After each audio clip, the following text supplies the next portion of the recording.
strike and live. Bread we must have. Remain and perish. A company that has so unmercifully cut our wages and finally has reduced us to starvation has lost all sympathy. In the summer of 1877, the Great Railroad Strike erupted spontaneously in West Virginia when workers on the Baltimore and Ohio Railroad stopped work. The railroad workers' wages had been repeatedly slashed, and the strike spread quickly all along the line. The merchants and community at large all along the line of the road are on our side, and the working classes of every state in the Union are in our favor. 100,000 railroad workers went out on strike, soon followed by 500,000 other laborers who supported their cause. Violence erupted as local police and state militias were called to put down the strikes, but many people openly sympathized with the workers, including some of the very men sent to defeat them. Many of us have reason to know what long hours and low pay mean, and any movement that aims at one or the other will have our sympathy and support. We may be militiamen, but we are workmen first. When federal troops were called up, the first great nationwide strike in U.S. history was finally broken. But the power of collective action brought a glimmer of hope to the American working class, grown increasingly desperate under the yoke of corporate capitalism.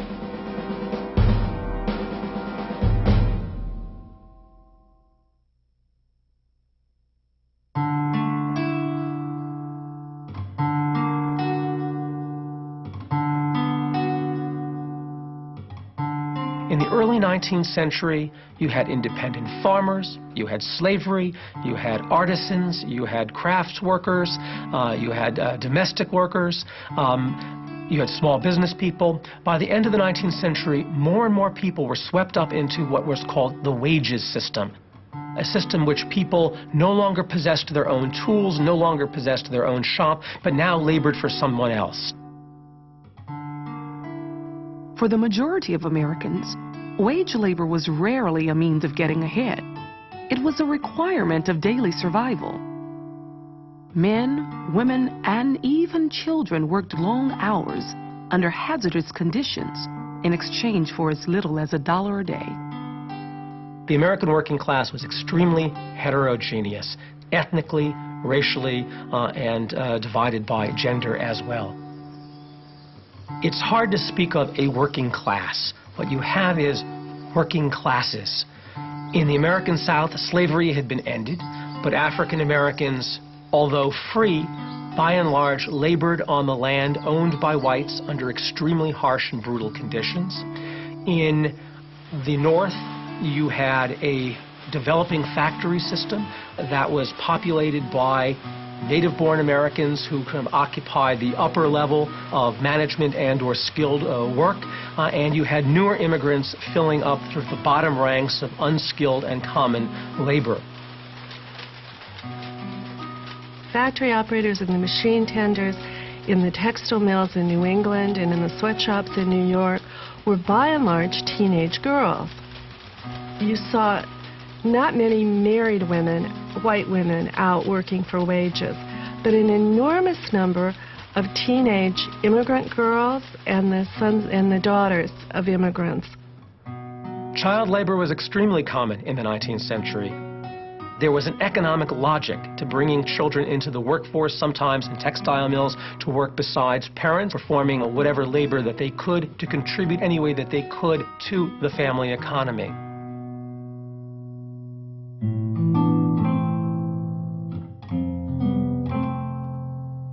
The very diversity of American workers made it difficult to forge a unified response to the conditions that they faced. And with no government protection, there was little to prevent the mistreatment and exploitation of laborers.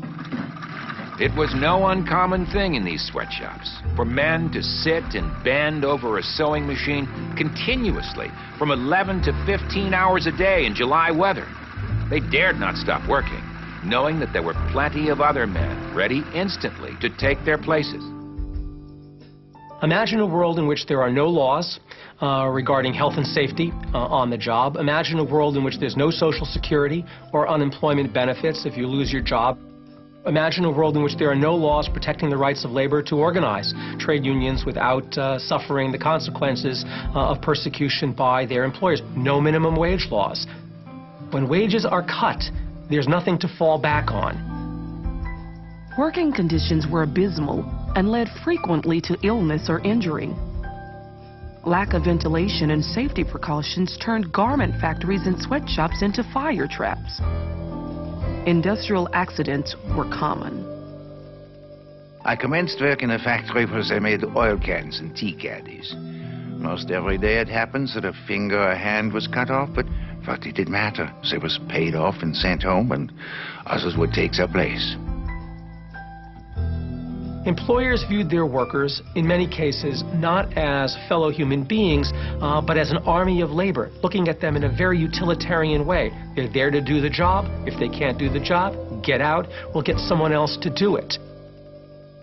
The gap between rich and poor was certainly an economic one, with vast disparities of wealth separating the two groups, but it was also an ideological and social one in which those at the upper end of society could not comprehend the lives of those at the bottom, much less offer them sympathy or appreciate them as fellow human beings.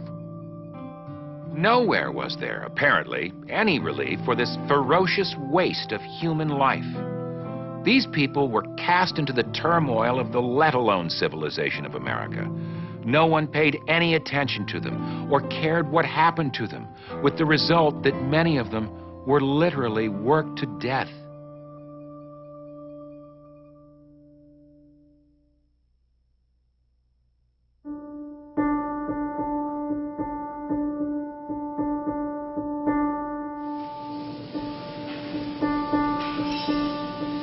The climate for labor in the late 19th century was not a favorable one.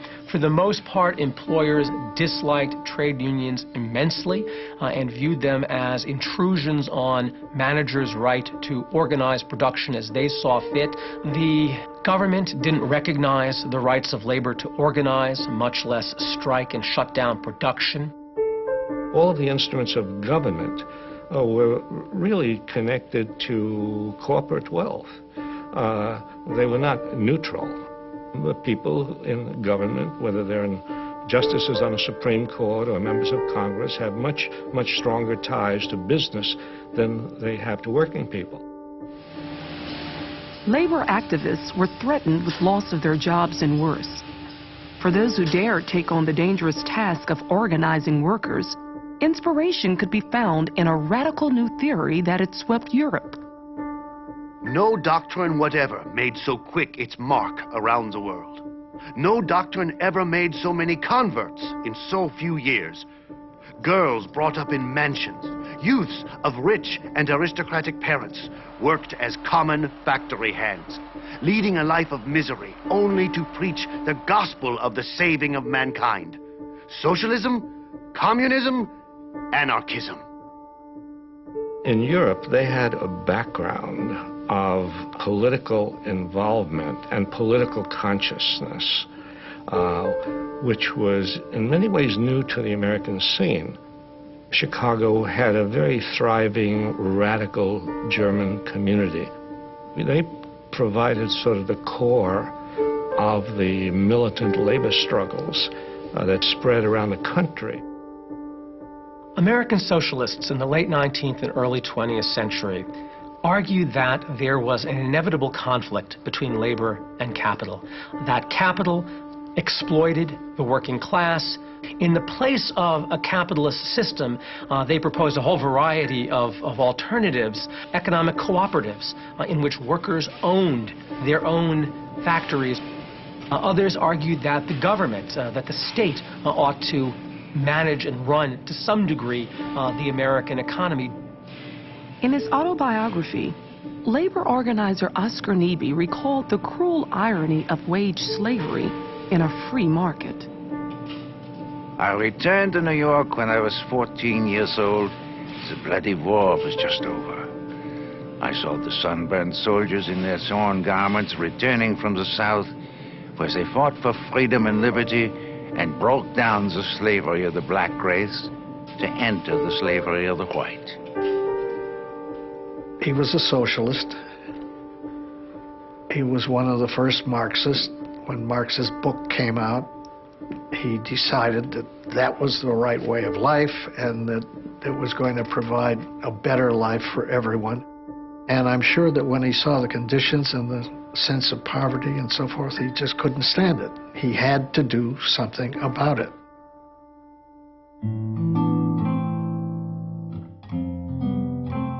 From the railroad strike of 1877, labor organizers had learned that the success of future strikes would depend on strong, well-funded unions organized at the national level. Two national unions gained prominence during the decade after the railroad strike, each taking a different approach to the problem of organizing the working classes. The big breakthrough for organized labor came in the 1880s with the Noble and Holy Order of the Knights of Labor. This organization was remarkable in American history. It became the largest organization of workers that the nation had ever seen. It was open to skilled and unskilled, where the Knights of Labor was inclusive, welcoming unskilled workers, welcoming workers regardless of race and ethnicity. The American Federation of Labor, the AFL, was a federation of craft unions, of trade unions, of skilled men who tended to be white. The doors of most federation unions remained closed to workers of other races and ethnicities. Both the Knights of Labor and the AFL objected to the long hours demanded of workers and supported the movement for an 8-hour day. We mean to make things over. We're tired of toil for naught, with bare enough to live upon and never an hour for thought. On May 1st, 1886, labor activists called for a general strike in support of the 8-hour day. In Chicago, 45,000 workers marched peacefully down Michigan Avenue. 8 hours for work, 8 hours for rest, 8 hours for what we will. Violence began on May 3rd at the McCormick Harvester factory when police fired on striking workers. A meeting was quickly called for the following night in Haymarket Square to protest the police brutality. There was a big crowd. They had speakers there talking to the crowd. Everybody was there, reported that, it was a peaceful meeting. The police arrived and they ordered the speaker to call the meeting to a halt, which he wouldn't. Whereupon the police barged into the crowd. At that point, a bomb exploded in the midst of the police.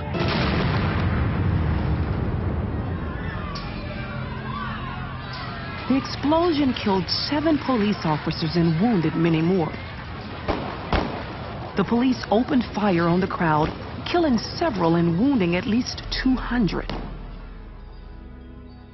Over the next few weeks and months, hundreds of workers in Chicago were arrested, suspects beaten, meeting halls and printing offices broken into and searched, labor organizations raided and ransacked.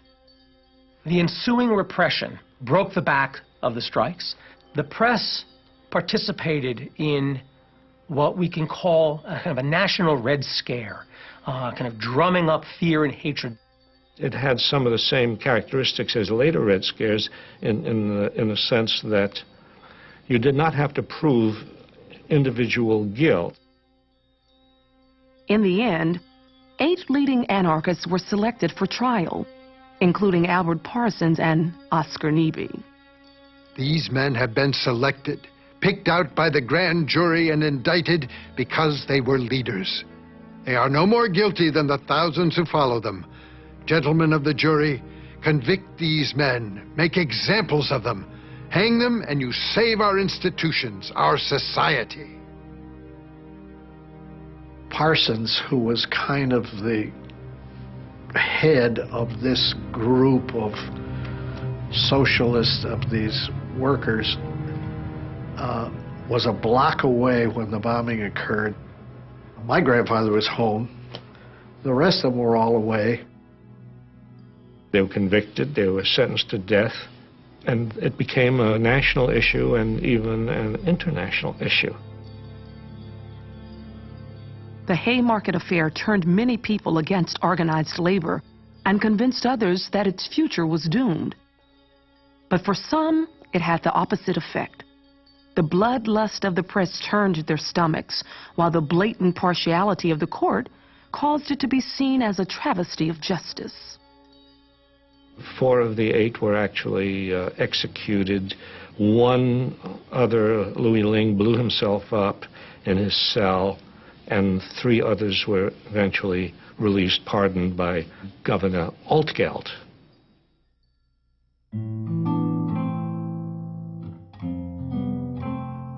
On June 26, 1893, 6 years after the Haymarket bombing, Oscar Neebe and the 2 remaining defendants were released. In the words of the governor of Illinois, the defendants were not proven to be guilty of the crime. When Oscar was released from prison, it was tough on grandfather. And the papers would call him, you know, as an anarchist.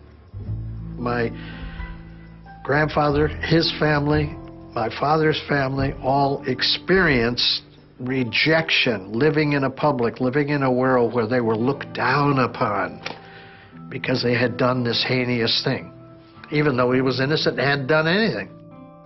Because of that, and living under those kinds of circumstances, my dad just never mentioned it. He didn't want me to have to go through the same experience he went through. The impact was emotional. The impact was psychological. And he did not want me to have to go through that.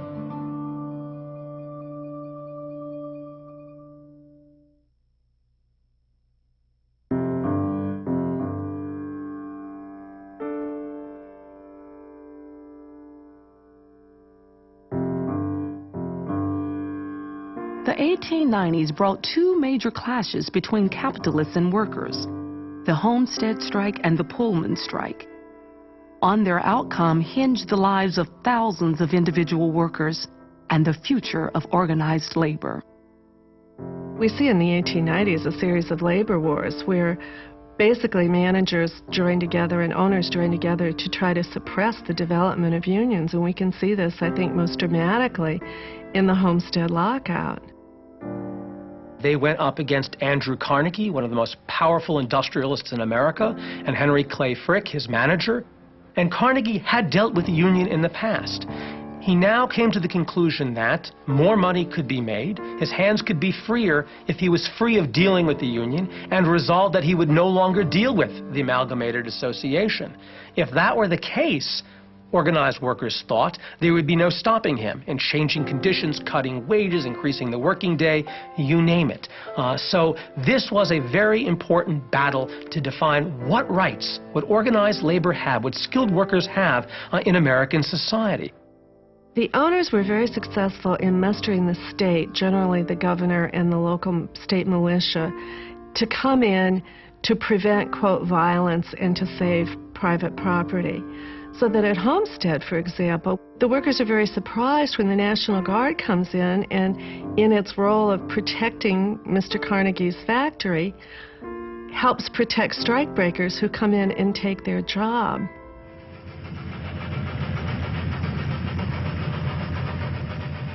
Two years after Homestead, another group of workers made their case to corporate management and to the public at large.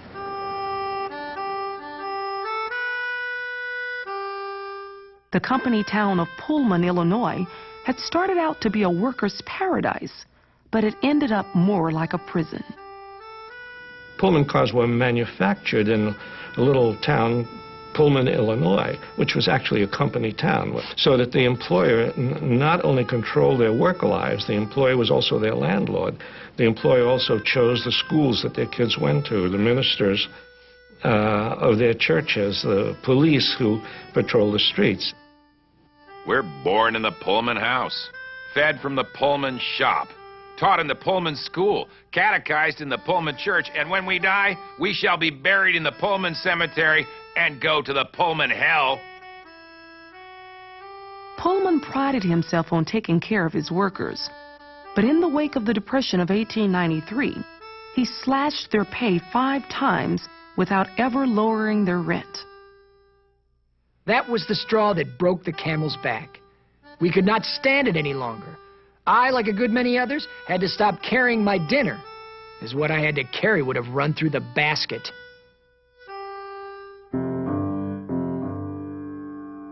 Their wages cut below subsistence level, their jobs threatened by cutbacks, and the company in control of every facet of their existence, the workers appealed to the American Railway Union, an industrial union that included both skilled and unskilled railroad workers.